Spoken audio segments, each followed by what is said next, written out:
Howdy, folks. Welcome to Sketchy Conversations with John and Melson IV. On today's show, we have multi-instrumentalist OriSoaring. I've known Ori since she was playing sax in Go-Go Symphony. Yes, folks, it's exactly what it sounds like, a mix between symphonic music and go-go. We talk about her experiences in the DC music scene, her musical roots, and other topics. We take it a bit street level, so if you're offended by language, okay.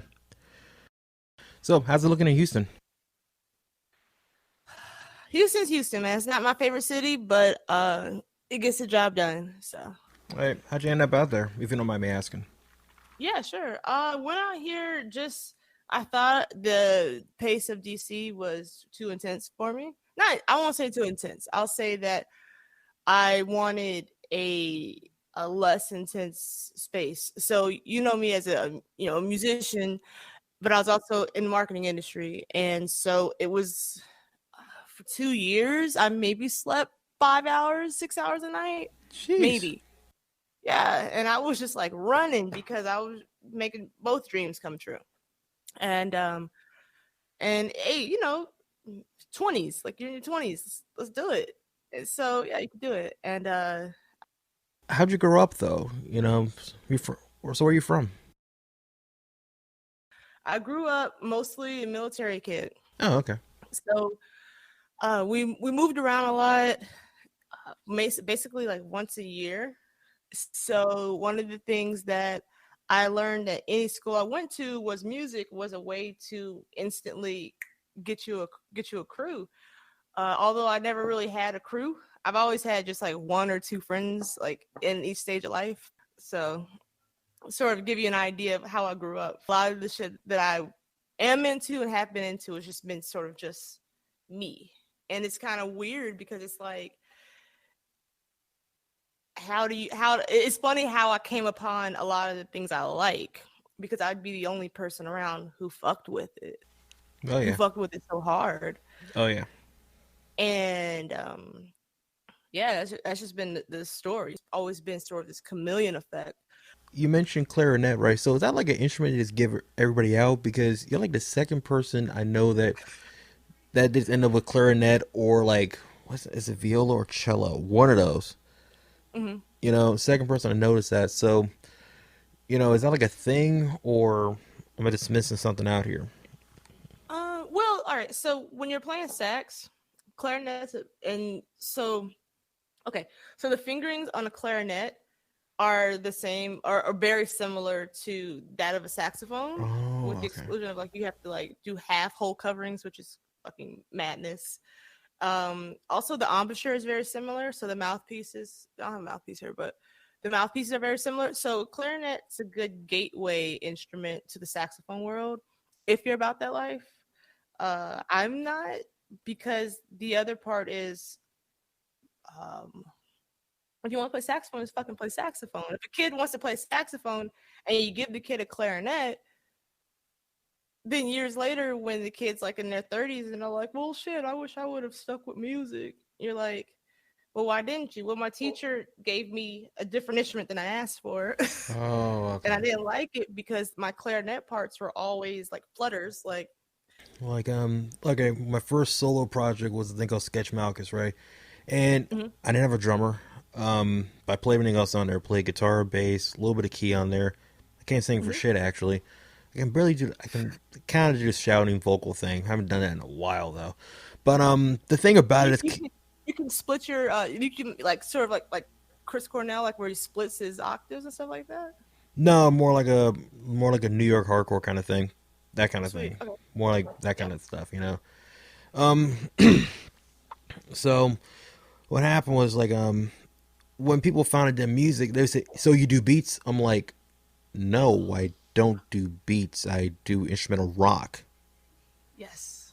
And people couldn't comprehend the idea. Cause I'm like, What year was this?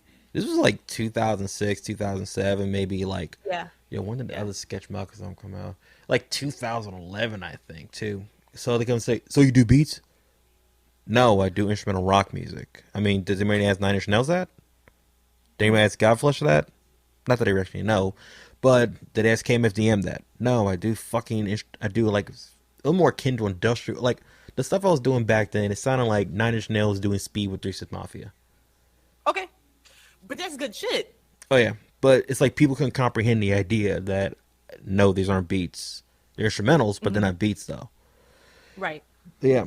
So, all right. So, okay. That being said, so all right. So, growing as an artist and whatnot, so who do you say your influences are, and what you learn from them? Influences, man. All right, so I would say Rick Rubin's a big one. Rick Okay. Rubin's a big one. For so many reasons. One of the reasons is this guy, like he was one of the pioneers of a whole genre. Hmm. So and he's like a tall Jewish dude, Yeah.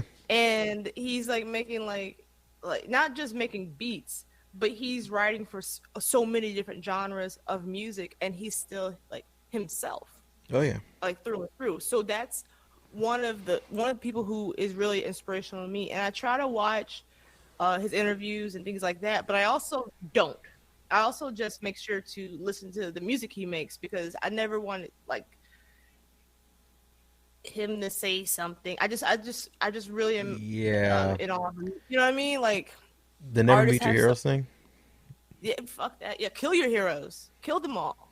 And like That's one of kill my them all. buds Like things. Kill your idols. I think that's like some slogan he's using with "Kill your idols." Have like a bunch of serial killers on there. I yeah. know some weird people. I'll put it that way.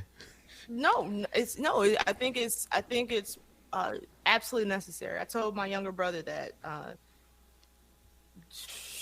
you should be your own hero. And at times when you're not your fucking hero, that's fine. But you never know. You never know the intricacies of someone's heart and the little mazes and stuff like that. So don't think you do through a screen or through an interview or through what they present. If you like the art, like the art. If you like what they do, like what they do. So yeah, absolutely. Just listening to him and seeing how he keeps pushing through. Hmm. I mentioned Flea a lot just because he plays not only because he plays bass, but it's like he complements the music and he makes like himself be known in the music, Oh yeah. but he doesn't over. I don't feel like he overpowers it. Even when he's like slapping and going crazy, it goes really well. As far as other influences go, I like Coltrane. He said something that always stuck with me, and it was pretty much just play what you know and play it well, and just use that to create some interesting sentences and make a statement with that. So that and also like dude, I go to a lot of conference. Well, say a lot. I've been to some conferences. One of the things I always try to look at the positive side of things. One of the things that I will attribute positively to Houston is that because of uh, sort of the cultural void here, I've had to go outward. You know what I mean? And so with the low cost of living, you kind of have this DI, and you're like, all right, well, shit, I could go to the bar and get drunk enough to hang out with some of these people, or I could use it to go to a conference or go to a camp. I went to a jazz camp in Oakland, or it's actually in the Redwood Forest, but it was put on by Living Jazz. And dude, like you get there, like, so I pack up my horn, I pack up a suitcase. I'm going to be there for 8 days. I had not been camping at that point in a good 5 years, and I pack up a suitcase, pack up my horn, pack up a few, essentials, and I head to Oakland. I meet someone who I actually became really good friends with. I stayed at her house for a little bit, and we drove out to the Redwood Forest. And you get to a point there, and you're going up this winding road, and they say, "All right, make your last phone call." Like there's a sign, and it's like California Redwood, so it's like a very like I think someone had a calligraphy brush and probably like an angel sat on their shoulders, like just write it. It's just beautiful. Make your last phone call, and then I just was like, I have no one to call. Okay, and so you get up there, and I just see that my phone is no longer respond. Like it has 0 bars, and that was the whole thing. So for 8 days, you had to literally climb a huge poll to get reception to make a phone call or anything. So I ended up calling my mom, I think on day 3 or 4, while I'm like legs are wrapped around this pole, one arm here, talking, because that's, if you want to make a phone call, motherfucker, climb it. Otherwise, you need to be focused. And so what the camp was 8 days intensive, from 9 a.m. to 6 p.m. of music. So you could do workshops, and you could do everything from your specific instrument to songwriting to engineering to like drums. Everybody was there. The drums showed up, guitars, trumps, the woodwinds, brass, dancers were there. Like it was insane. And you could go to, and vocalists, like you can go to other workshops. And it was all in the redwood forest. It's all in the woods. There were 8 grand pianos. No, there were 8 just Yamaha uprights in the woods. So you're walking in the woods through a path that opens to a jam area with like there's a rolling keyboard. I was intimidated to play it because like I love that keyboard. And so I'm like, ooh, taxi. And so you're sitting there, there's like a drum set, the keys are there. Like you have like bongos and stuff, you know, everybody's chiefing, and it's just like a good time for 8 days. So like think of like that's like concentrated just inspiration. And so when you say my inspirations, that whole experience was an inspiration. The fact that I saw everyone there from like the age of 16 to 85, like folks who couldn't even walk up the hills, so they got a ride. So some people had their cars and stuff because they were older or they're impaired in some way, and you could just hop on a truck. For me, I'm carrying this like 30-pound saxophone from one part of the forest to the other. Around like 3 o'clock in the afternoon, I'm a little tired, and I'm walking. A truck goes by. Hey, you want to ride? Yeah, I'm going to the yurt to to work on mindfulness while creating music. Yeah, hop in. We're passing there. And it's like, cool. And like for 8 days, it was just like this music sanctuary. And I seek those type of things out as an inspiration. So it's sort of like all of it's inspiration. It's inspirational to see like the person who always wanted to create music, but you know, followed the blueprint. It's sort of took the pill. But as we know, not all pills work for everybody. So some of that you could suppress yourself enough to make it to 80 till you drop dead. But some people, it's like, shit, man, I have this in me. I got to get it out.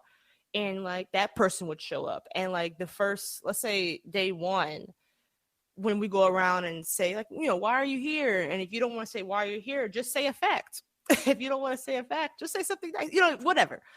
And she would start talking about her family and her kids. And somebody would stop her and be like, hey, like, no offense, but you're here. Like, who are you? Silence. By the end of that camp, she's like writing songs. She's like tapping into herself. So like things like that are inspirational to me because that keeps me going. Because if she's there and she has all these like obligations and shit, and all I need to do is just get my ass up and perfect my craft, then those type of things keep me going. So. All right. So when was this, by the way? So when this retreat? When was this? Oh, this one happened 2 years ago. So 2018. I want to say in June. Okay. Yeah. All right. And I had the DIY musicians conference last year in Austin, and that was just a conference for independent musicians. All these plugs, but that was a conference for independent musicians set up in Houston, and you just learn like the business side, the creative side, and then in both of these environments, all night long you jam out. You just walk around with your instrument, jam out. And for me, if I like some nights I didn't feel like playing my sax, so you just walk around like, yo, can I hop on your bass? I can put 4/4 on the floor real quick. Like, so it's just sort of like being in these like utopias for me, these artistic havens. So that's my inspiration. And then like I have that, then I'll come back to Houston, and it's just sort of like I'll be good for a couple more months. Okay. All right. Wait, I remember a while back you said you said you played bass, right? Yeah. How long have you been playing bass? Shit. Let me do the math. 16, three times past November, April, June, and September. Uh, like about 15, 16 years, dude. Like, that was for my 16th birthday. Like, I didn't want, I didn't really want to party or anything because my friend, my best friend, who I just went to go see in California, like he and I just went to get crab legs for my 16th. And my mom was like, "What do you want to do for your birthday? You want a sweet 16 party?" I'm like, "No, I want a bass." All right. Yeah, because wonder how long you've been playing both sax and bass, and do you play anything else? Yeah, sure. So I have the. Let me see if you can see it. There's a keyboard right there. Nice. I got keys. I got guitars right here, and I have an acoustic when I want to do some pretty stuff. If you see it over here. Yeah. So all self-taught. With my sax, I didn't know that folks had. I didn't know what private lessons were. So when I got to undergrad, when I got to college on a musician scholarship, I didn't know about theory. I like when I tell you I didn't know about theory. I didn't know about theory like my dog doesn't know about taxes. Oh. Like, you know what I mean? Like I was like, the fuck are y'all talking about? Like, what is this? I didn't know about theory. I can read anything, but I didn't really know that technical side of it. So that was a struggle, and like learning how to play piano and just how they approached education to me was a disgrace. So after like I actually dropped my music major and lost that scholarship sophomore year. And yeah, and then just like I picked up a rugby scholarship though, and not rugby. I picked up a sports management, but I was playing rugby and things like that.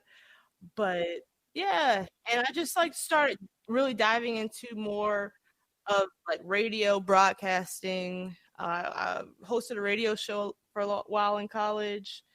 I met with my good friends. We hosted a radio show together. Just talked about everything. So that was really cool. But yeah, so everything else was like Flea taught me how to play like just a lot of stuff on bass because I would just watch him and see what he was doing. So my style is just like that. Like even when he slaps, like that's I would just be like with my VHS, like pause.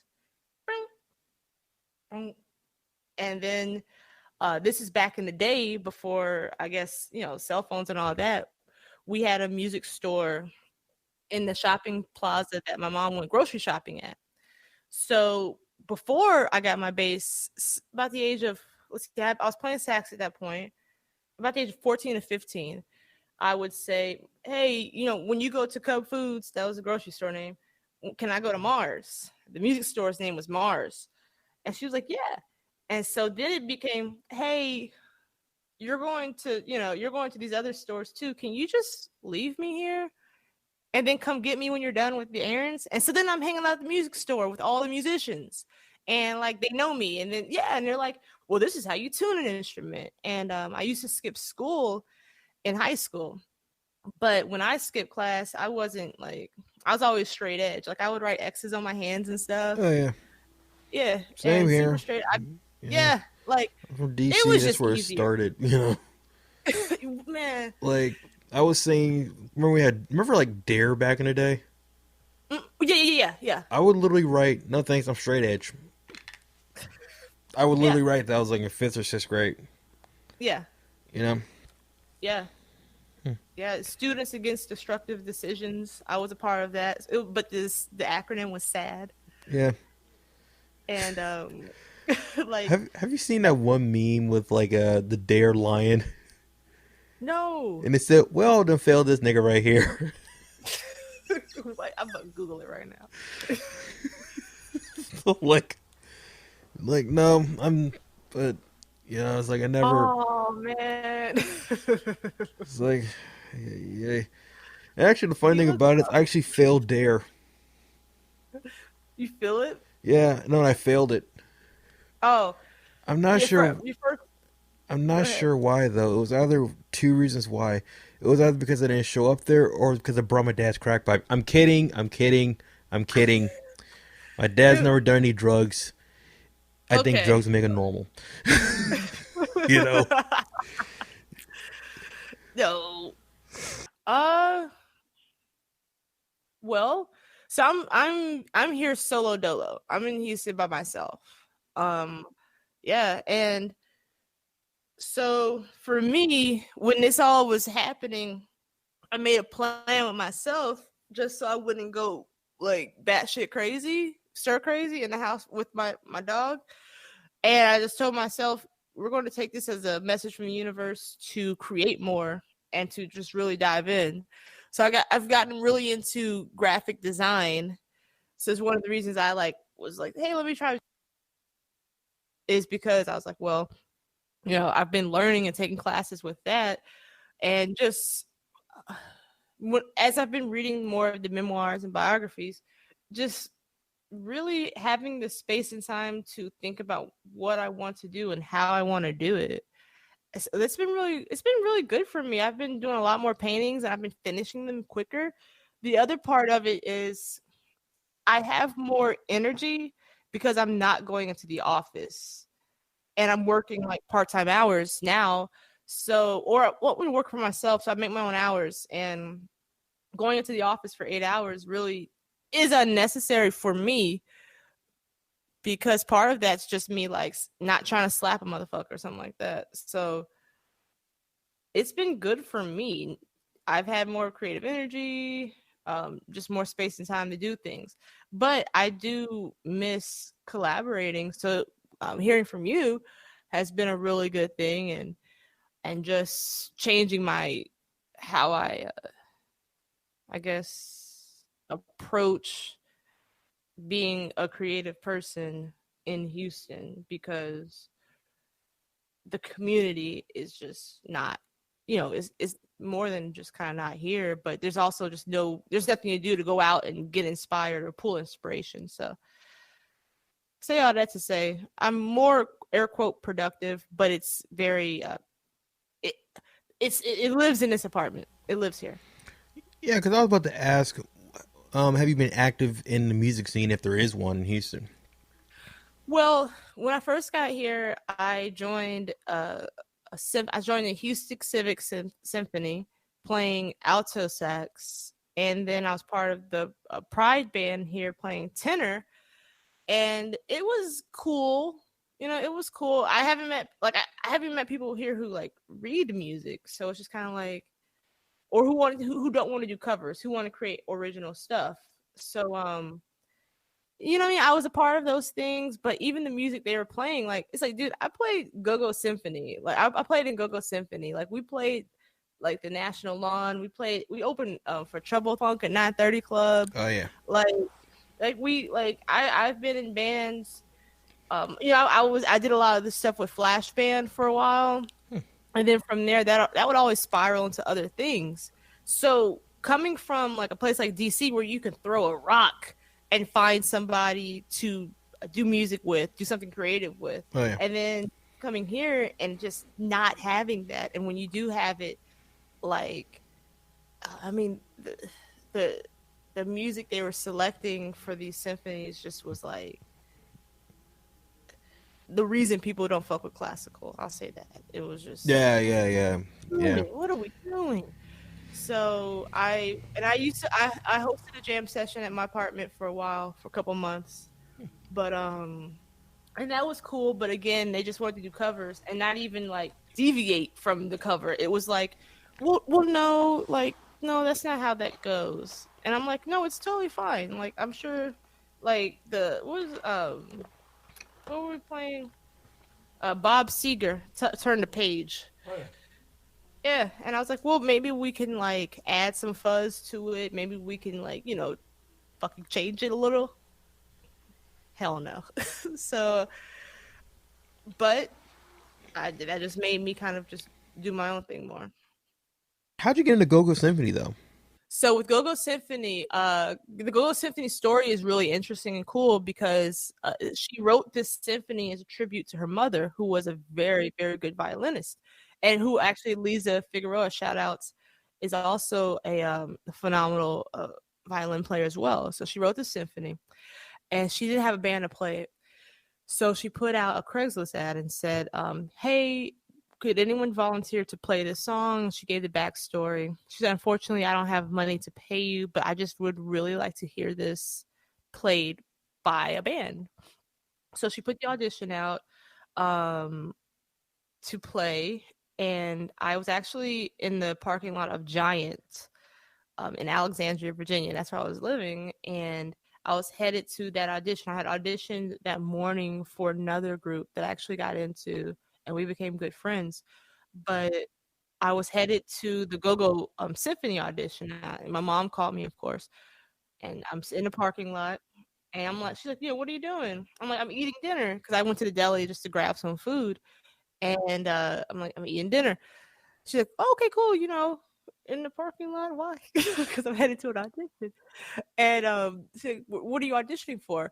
And before I moved to DC, I lived in Orlando. And in Orlando, I was introduced to, first of all, like Afro Latino culture, like Dominicans and stuff. I didn't know about that shit. Like I'm from like suburbs of Marietta, or Marietta, Georgia. Like you got like black, white, and not a lot of others. And like you did have other stuff, but Atlanta's so damn pro black. That's a whole nother topic. So then I'm in the parking lot. So I know about calypso music, right? I know about soca. I know these things. I've just learned musical genres like living in Orlando for a little bit, which was really cool that in life you can still learn about different music. Like you could still learn about whole different genres that you've never fucking heard of. And it's the same 7 notes. It's the same 7 notes everywhere. So that's so cool to me. That's one of the beauties of life. And so I'm in a parking lot. Mom's like, "Well, have you heard go-go before? Like, do you know what go-go is?" I'm like, "Yeah, it's like calypso, right?" She's like, "No, No. it's not." No, no, no. I know what you're talking about. There's like a totally different kind of go-go out in Jamaica. It's Hmm, totally hmm, hmm. different. Like I heard of it. I'm like, they don't even call it that here because it's a mistranslation here.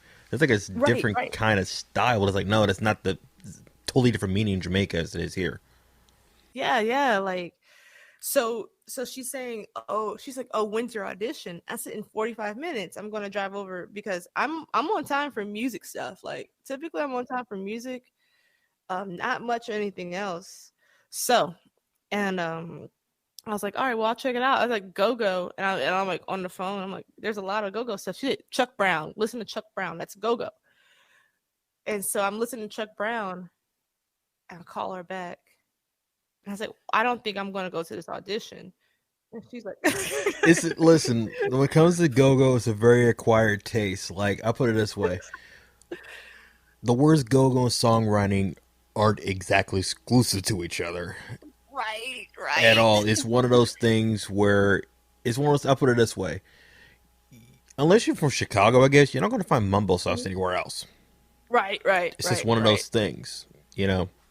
But that's the beauty of life, though. So when you leave your bubble, when you are traveled, these things. And so the audition pieces that I had was I transposed Adele "Rolling in the Deep," and I thought I was doing something with the solo, and then I was embarrassed. I was like, "Oh my god, I'm going to go in there with Adele."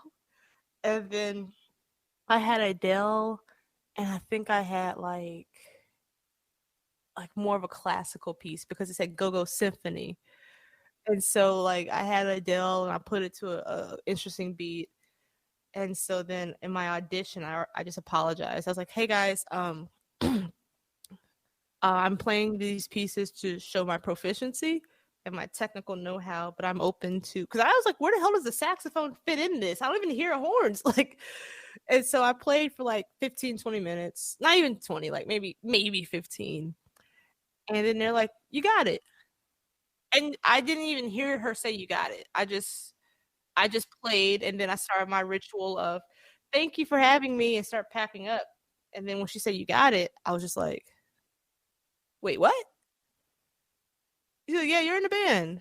When can you practice? And what do you need? Like, we don't have payment right now, but we do cover like parking or something like that." And I was like, "The fuck, I'm in the band. Oh shit, oh shit, oh shit, oh shit, oh shit, oh shit, oh shit." I was like, I don't know. I don't know what to do from here because I haven't been okay. I'm in it. All right. So after that, we were rehearsing in her basement, dude, like shoulder to shoulder. Like I'm just sitting there by next to a dude, and then there's a chick behind me, like with her knees almost in my shoulder because we're on the steps. And like that's how we rehearsed for the first month or so.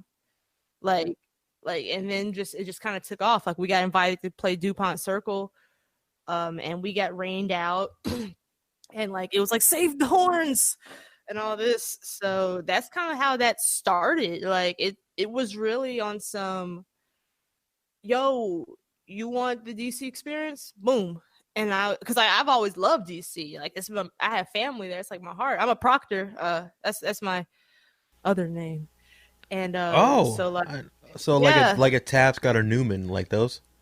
Mm-hmm. Let me Well, tell you right Maryland now. proctored. Yeah. Here's the thing about it, but let me explain right now. That is so to the area. Like seriously, Go-Go is as what's the word I'm looking for? Is as I want to say germane, but that's not the word I'm looking for. It Take your is. time. It's something like that to the area. It's so native. Okay, I'll just say native. Let me tell you right now. Mhm. Go-Go is as native to the area as the Tapscotts, Proctors, and the Newmans. Beautiful. Yeah. That's exactly how native as it is. So it's one Yeah. of those kind of things, you know. Yeah. And I learned about that there. So imagine like going to a place that you were always drawn to, going to a place you're always drawn to, getting your whole life with the culture. Because like for me, how I live, when I go to a place, I want to become part of it. You know what I Oh mean? yeah. And I want to like be part of it. And so I learned about Go-Go first. I read a book, and it The was beat. something. Nah, it had a little boy on the cover. Let me see. Go-Go. Hmm. But they did a really good job of telling the history of why why Go-Go is so impactful and important, not just for DC. It's called Go-Go Live. Oh okay. Have you heard of that one? I might have. By Natalie Hopkins. So it's like it drew the parallels between go-go music and punk. So like Oh yeah. how like the guitarists and shit from Fugazi Yeah. would be Ian MacKaye playing. Yeah. and Henry And so like Rollins. Yeah. right, yes, and because I always like Henry Rollins. Oh yeah. Now I understand why.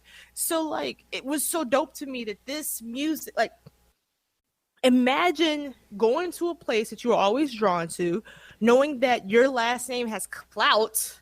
The fuck? Because you know what I mean? Like, Yeah. especially coming from Austin, where there were times in Austin, Texas, when I lived there, where I asked people, "Can you see me? Like, can you like existential crisis type shit?" Because Yeah. I felt that invisible. And then going to DC, where it's like, "Oh, you're a proctor? Oh, that's cool. Let me see if we can." And then learning about this music that you've never heard of that has such cultural significance to the fact that they created police forces to stop music. Yeah. To stop fucking music. Yeah. Like, but yeah, well, facts. The fact that was like, as an AT alien, that was like the crunk music. Oh, absolutely. Like, and shoot, Lil Jon, don't forget on Crunk Juice, he had a DJ Flex on there. Oh, you are right.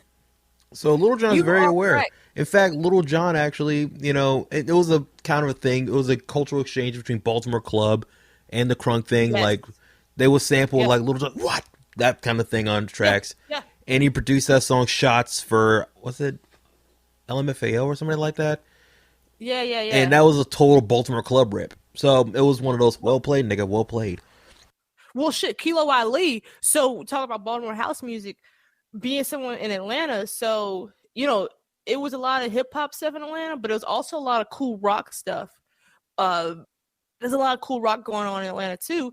And when we talk about that, you can't not mention Baltimore. You can't not mention Detroit for like their influences. So like it was all in that. And so the cool thing about that crunk movement was that's when I started going out to the club when I was 17. And of course, I'm sitting here like I'm still X's on my head. I'm like, yo, like I'm going out. I'm still wearing my Jinkos, but I'm in the hip hop spots.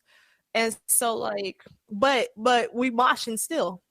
We're still moshing. But it's like get some crunk in your system, and then you just run around. Yeah, because that was Like Little John's idea. He tried to bring the punk rock energy, like the '70s punk rock energy, to a more surprisingly conservative traditional rap scene that was kind yeah, of building it into which direction to go into. Like there's pictures of Little John with a Bad Brain shirt, and he legitimately likes the band. yeah, In yeah, fact, yeah. I always thought, there's a picture of HR, right, when they had the locks and Mhm, everything, and he mhm. kind of looked like Little John a little bit. Could be like Little John's dad or something. Yeah, yeah. But when you listen to Lil Jon in the interviews, he mentions all of that.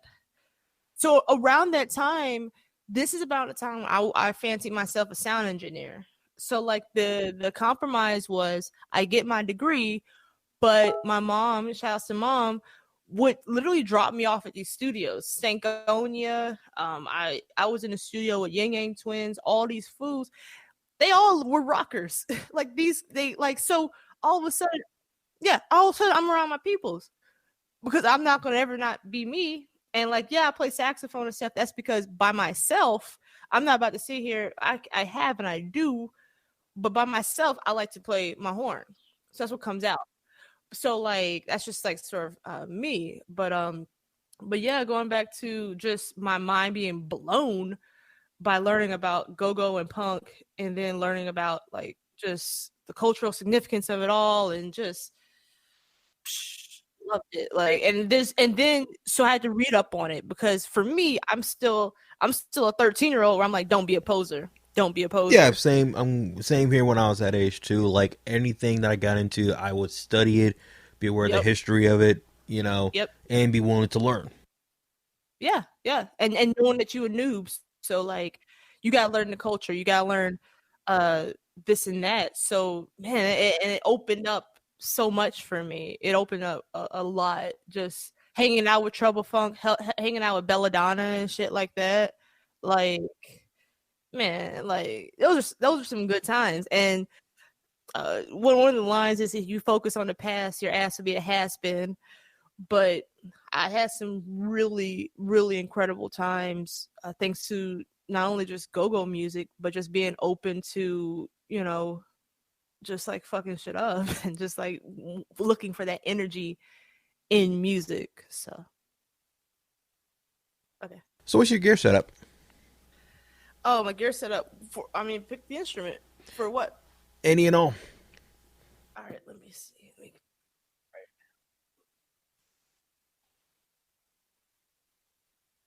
All right. So I've been in the process of getting a new mouthpiece. Right now, I'm playing a jazz model JDX5 Eugene Russo plastic mouthpiece. So that's pretty legit. For my reeds, I fucks with Van Doren ZZ16s.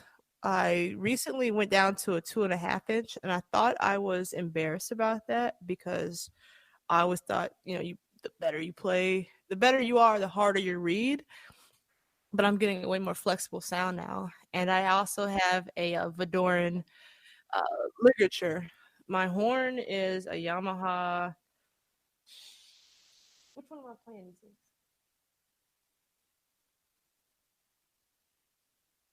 It's the P25, the P16.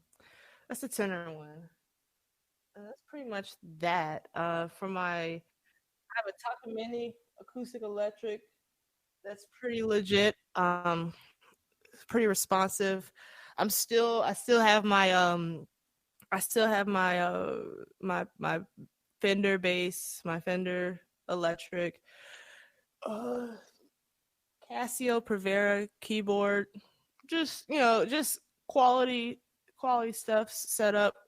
Using a Focusrite interface right now, just some slight. So yeah, just everything I have is efficient, manageable, and works for right now and is getting me the sounds that I need and is allowing me to do the job. I always try to have the art finance itself is my rule. So I will, yeah, I will spend the money and I will spend the time to get excellent gear, but I never want to be a hoarder. I'm low key minimalist. So I'm all about like quality, efficiency, and making sure that I'm not trying to buy my way into any sounds or anything like that, if that makes sense. So that's sort of where I am right now. So I keep up with everything, but I'm not that huge of a gearhead yet, just because I'm still making sure I know all my shit. Like I just bought a drawing tablet, so now like for my Photoshop stuff. So when you're spread this thin and you have this many artistic endeavors, you got to make sure that you're being smart about it, and you're being smart about the money you spend, and making sure you can play everything, making sure you can use everything. Because what's the point of having this dope ass keyboard, or spending money on a dope ass guitar that you can't play, or you don't want to play because it doesn't feel right? So that's where I'm at with that. I know you under another name, and I'm not going to mention it publicly. But how did OriSoaring come about, though? Yeah. So well, I was Blue Fox in college. So when I was a DJ in college, my name was Blue Fox, DJ Blue Fox. Okay. And that came up from like middle school, high school. And so when I first moved to DC, I put away all my musical things. I said, I'm going to be a marketing exec by the time I'm 30, and I'm going to be, I want to be this. I was trying to, you know, break the wings, push them back, tie them down, and get in that box when I first moved. And so part of that was Blue Fox is no more. Like it was just like very dramatic and almost like trying to commit suicide listening to me say it. Yeah. And that shit didn't last at No. all. That's just not gonna last in DC. That's because it's you'll be, even like when I was at work, I'd be at work with some cat who would bring in their instrument because they're in a band. And you know what I mean? Like so in DC I learned that you can do both. And I needed a new name, and I just told myself it'll come to me when it comes. And last year, I got really into reading up on Yoruba and reading up on hoodoo and reading up on all these different things, learning about the Orishas and things like that. And part of it, and just like really being drawn to all of that, and I really am. I just, it's not like a conversation I lead with, because I don't feel that spirituality is a personality. I And then I went back and forth with, do I want one name? Do I want two names? And then one day Ori just hit. And I liked Ori because at first it was just Ori. It was just always Ori. And then I realized that was a Jewish guy's name. And so then I was like, well, I still like Ori. And so I thought I wanted to be two names. But I don't know what. So then let it go for months. And that's kind of how I operate too. I'm big into like manifestation. I'm big and all these things. And part of it's sort of like forefront stuff. Like let's say I wanted to start a project.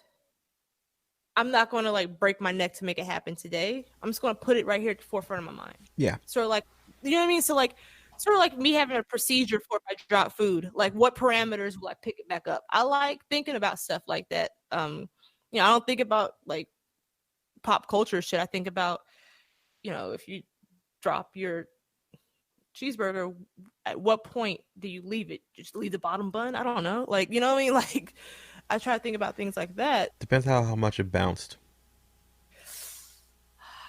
Think about it that way. But even then, I still won't want to touch it though, because even then, there's still stuff that you might not be able to see that's on there. Yeah, so you gotta let it go. Exactly. A lot of it, you have to let go. Um, or I have a dog. One time I dropped something, she came out of nowhere, took it, and I just laughed. But this is when I first was living in DC, and I was like broke as hell, and I dropped a plate of food, and I thought I didn't know what she was. She ran out. She grabbed the chicken breast and scarfed it down like a shark. And that was all I had to eat. And I was just like, I guess I'll eat this mixed vegetables and tuna. Like, what the hell?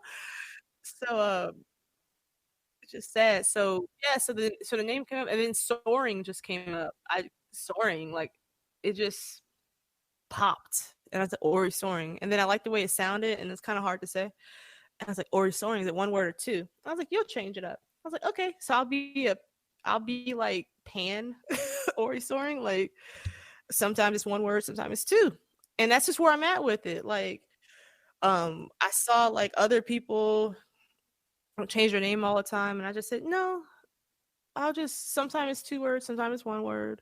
Either way is fine, but OriSoaring just sounds good. And so uh the first time that someone called me OriSoaring was at the I was at a music workshop. No, I was at a writing workshop. So I shit on Houston for not having a music scene, but they have a phenomenal writing scene. And so as yeah, so in this life, like y'all, one of the women, she said, "Oh, so what's your name?" She's writing on it like a name tag. I said, "Oh," she said, "No, what's your name?" I was like, OriSoaring. She said, "I knew it," and she wrote that, and like I was like, "Holy shit, this is awesome!" So like, that's sort of where the name came from. And Ori, in Yoruba, is sort of it points to sort of your this part like this. I guess I don't want to mess it up, but like just part of like it's like of God. So Okay. Ori is of God, and it's sort of right here. Yeah.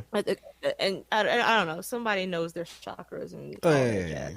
yeah. I mean, it's I have a light spot in the middle of my forehead. I fell through a table when I was younger, and so that's what the Ori part of God, because as a musician, as an artist, like for me, I hear music in my head, and it's up to me to make it worldly. Like it's up to me to figure out how to convey this shit. And I believe in God, but I believe in it in a like a it's all over type of thing. Oh So yeah. that's where and in that culture is the idea is that's how it comes in through you. So it's like it's Ori, and that's it. It's a tribute. It's a tribute, and it keeps me humble. So I'll never be one of those musicians who acts like it's a secret how I'm playing shit, like like or Mhm. how I got here. So that's the names Ori, and then the soaring part is just about it's about birds, John. Okay, I can see that. Like, I can see that too. Um, the this what's on your SoundCloud? It's called Demo Disc. So who's playing on there? Is that all you? It's all me. Every single part is me. Really? Yes, Well, shit. everything. Yeah, and you know why it's called the demo disc? Can I was you about like? to ask, what's the story behind the demo disc? I take it you experiment with different genres and different styles and just kind of figuring out stuff. Yes, so it's a nod to do you remember when you would get a demo disc with your system? So Yeah, like yeah, yeah. PlayStation, you had like the jam pack. So it was between demo Oh, disc and jam pack, and you would get the point of me calling it the demo disc for me is first of all that's what it is. It's like a demo of me, and part of me is a lot of different genres and sounds, and it's all me. It's 100% me, because that's something I learned at Go-Go Symphony. If I own the shit, I don't have to compromise it. Like, you know what I mean? I could teach you how to play it, because maybe it took me 15 hours to write the song, and maybe I teared up a little bit because I was frustrated because my the idea I have in my head was greater than maybe my oh technical yeah, ability. oh yeah. Now I have to pause the song and practice and learn. Then you know what I mean. But it's really cool for me. But I call it the demo disc. Like I said, it's a demo of everything, and it's also a demo. They're rough cuts. Like I did the best I could with the engineering and all of that. But at the end of the day, I can only be so much. Oh yeah, Like, oh yeah. you know what I mean? So that's why I call it the demo disc. And like my idea is, I chose the colors before Kanye, but like I just like it to be like real simplistic and clean, and just you know find what you're looking within the demo disc, and then know that I have a whole big ass like external hard drive full of way more songs. You know what I mean? So Nice. the demo disc. Okay. All right. what are your thoughts on like venues shutting down and everything? Yeah, that's rough. Like for me, like I travel a lot, of course, and I'm a city kid. I'm a country kid, like country girl at heart. I'll always be Southern, but I love cities. And part of me going to new cities is going to these venues. You know what I mean? Yeah. Like, and when they not just close but shut down, I feel like grandmother Willow or some shit like in Pocahontas, like Yeah, that yeah, yeah. tree talked to her and helped gave her guidance. Yeah, yeah. That's how I feel about some of these venues. You're like, man, these Yeah. prolific bands played there, man, and like there's something about that ringing in your ear after you see Yes. the show, Oh yeah. like because like you go outside and the whole world seems turned down and you share this experience with people and like for me like I like you familiar with the band Cold? Oh yeah. Yeah, okay. So I love fucking Cold. I've seen Cold in every city I've lived in multiple times. I've talked to them. I tell Scooter's the reason I write such honest lyrics, and I'm nervous about releasing them because they're very they're my lyrics are written as a human who is having a very honest conversation about very human things, Mm. and so it's very vulnerable. And but going to those venues because I rarely meet other Cold fans, but when I go to a show, dude, They're there. everyone knows. Yeah, everyone knows the songs, and it's all good vibes. And Cold's music is quite sad.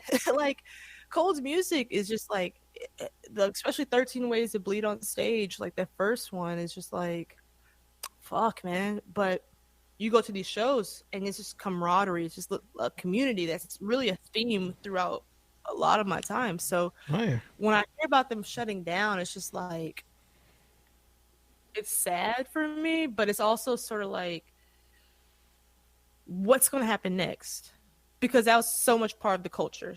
That Oh was yeah. so much part of being for a lot of people. Like for me, like no matter what, I could always go to a show and I could be around other uh, music lovers, like true music lovers, not Oh yeah. just show that we both went to the Death show.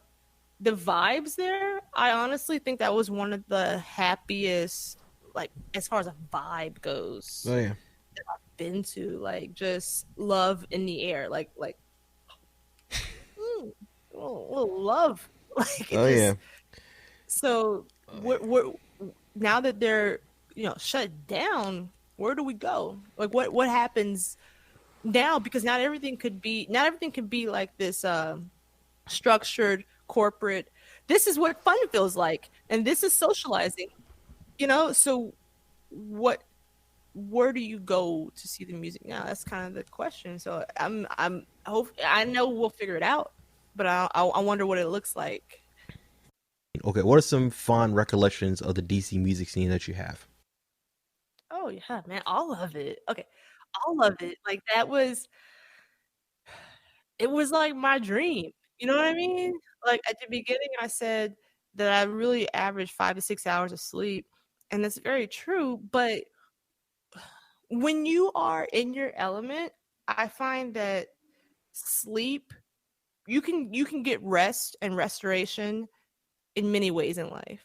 And for me, going to work from 8 to 6, whatever, because for a while I was a director of a music school, a boxer rock.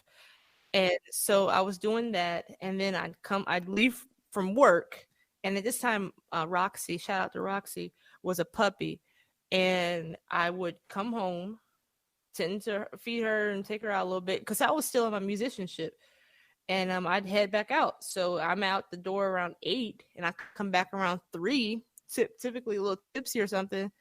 I let the dog run around off leash in the neighborhood, silly, but I did it, and then rinse repeat for years. Um, and saying that, it's just the exposure to everything being so new and fun.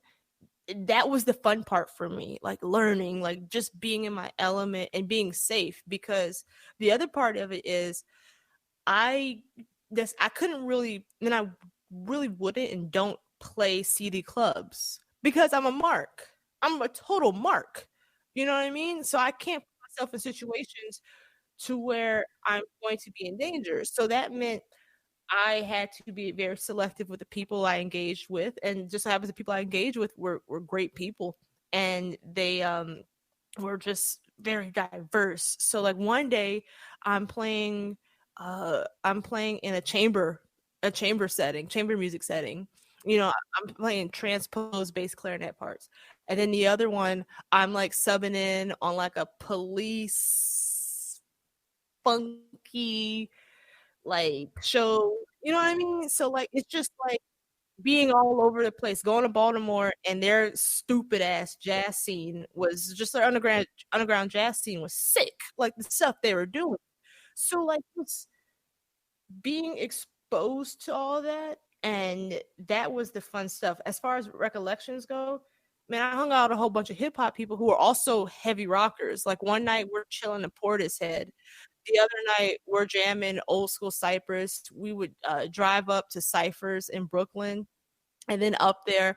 And so then like just being around these people who just were pushing me to be better. You know what I mean? And like for me, that was just phenomenal. Friends I had out there, even if they weren't musicians and stuff, they were so supportive and like putting you on. So it's like just like the networking of, oh, I know this person who could do this. And even if I show up and I don't really want to play with them, I can still fuck with it. And so those are fun recollections. I think it was me being in my element with other people as a collection. And another fun experience is being recognized, is being recognized as a musician. So when the first time I played like just by myself, like just in public, was I was playing at the Brooklyn Bridge, and my homie pushed me to do it. Like it's been kind of a theme. Like I'll do stuff. Like I'm pretty fearless, but sometimes you need that push.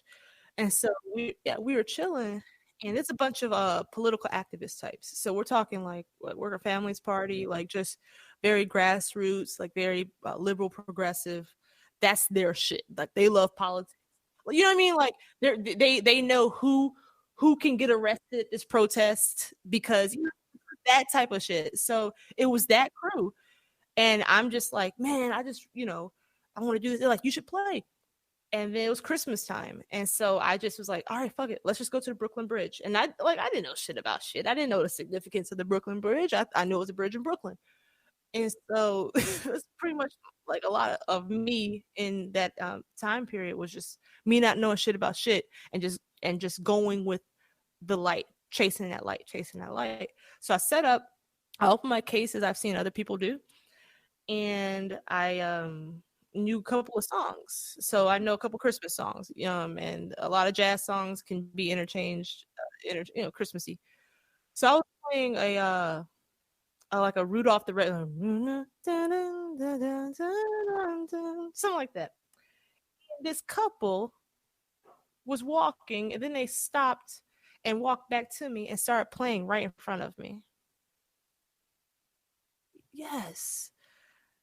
And like not playing, dancing, my bad. They started dancing right in front of me. And like slow, like I was part of their night. And to me that was like it always 6 hours monumental to me, because it's like, man, I was part of their night. I was like, they stopped and came back and danced. Now, mind you, after Rudolph the Red-Nosed Reindeer went off, like shout out to my DJ years, because I was like, where do I go to next? I just played it again. And I was just like, well, I think y'all like this vibe. And then I took a couple of long solos and all that. And afterwards, like, dude dropped $5 in there and just kind of like said, nodded, thank you. And I was just like, I just did that shit. Like, yeah. Well, Ori, it's great catching up with you. Haven't seen you since 2015, but I'm glad to see you making strides and, following dreams and making them a reality. Glad to chat with you. Can't wait to hear from you again. Thank you.